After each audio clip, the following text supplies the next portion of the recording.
19 साल की सत्ता का राज, जातीय घेरातोड़ विकास को आधार बनाकर नीतीश ने हमेशा की अपनी शर्तों पर राजनीति। नीतीश कुमार ने बिहार में 19 वर्षों तक सत्ता में रहकर एक मिसाल कायम की है। उन्होंने जातीय समीकरणों को तोड़कर विकास को अपना प्रमुख आधार बनाया। शिक्षा, स्वास्थ्य और बुनियादी ढांचे में सुधार करके उन्होंने अपनी शर्तों पर राजनीति की और एक मजबूत नेता के रूप में उभरे। नीतीश कुमार 10वीं बार बिहार के मुख्यमंत्री के रूप में शपथ लेने जा रहे हैं। यहाँ की राजनीति में ये उनकी सर्व स्वीकार्यता का प्रमाण है। जब अनवरत पिछले 20 वर्षों से यहाँ की जनता उनमें अपनी उम्मीद देखती चली आ रही है, ये यूं ही नहीं है। उन्होंने इसे विकास के फलक पर प्रमाणित भी किया है। इसी का परिणाम है कि आम जनता ने नीतीश को सुशासन के एक चेहरे के रूप में देखा और इसी रूप में वो स्थापित हो चुके हैं। समाज की वो आबादी जो हाशिए पर है, उसके उत्थान का न केवल सोच बल्कि उसे साकार भी करना। महिलाओं को एक वर्ग के रूप में देखते हुए उनके सामाजिक विकास, स्वाभिमान और सपनों को उड़ान देने का स्वप्न नीतीश ने अपनी परिकल्पना को साकार भी किया।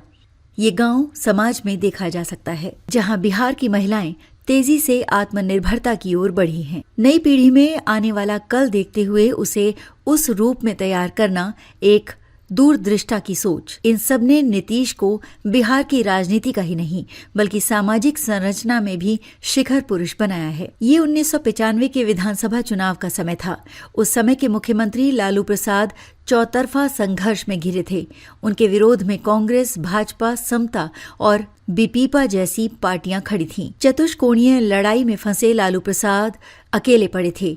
तय था कि चुनाव परिणाम मंडल आयोग की सिफारिशों के कारण समाज के वंचित तबके के लोगों की बढ़ी हुई आकांक्षा को प्रकट करेगा। समता पार्टी की ओर से मुख्यमंत्री पद के लिए प्रस्तावित किए गए नीतीश कुमार के बारे में यही राय बन रही थी कि वो सामाजिक न्याय की धारा को अपनी ओर मोड़ लेंगे, लालू प्रसाद को सत्ता से हटाकर शासन की बागडोर संभाल लेंगे। लेकिन चुनाव परिणाम समता पार्टी के लिए निराशाजनक संदेश लेकर आया। एकीकृत बिहार में विधानसभा की सदस्य संख्या 324 थी। समता पार्टी के हिस्से केवल 7 सीटें आई थीं। उसके उम्मीदवार 310 सीटों पर लड़े थे। वोट प्रतिशत भी महज 7.1% था। बताने की जरूरत नहीं है कि सरकार बनाने के इरादे से चुनाव मैदान में गई समता पार्टी परिणाम के बाद उपहास का पात्र बन गई थी। परिणाम से नीतीश कुमार परेशान हुए, लेकिन हताश नहीं हुए। 1991 में वो बाढ़ संसदीय क्षेत्र से चुनाव जीते थे। 1995 में हरनौत विधानसभा से भी उनकी जीत हुई।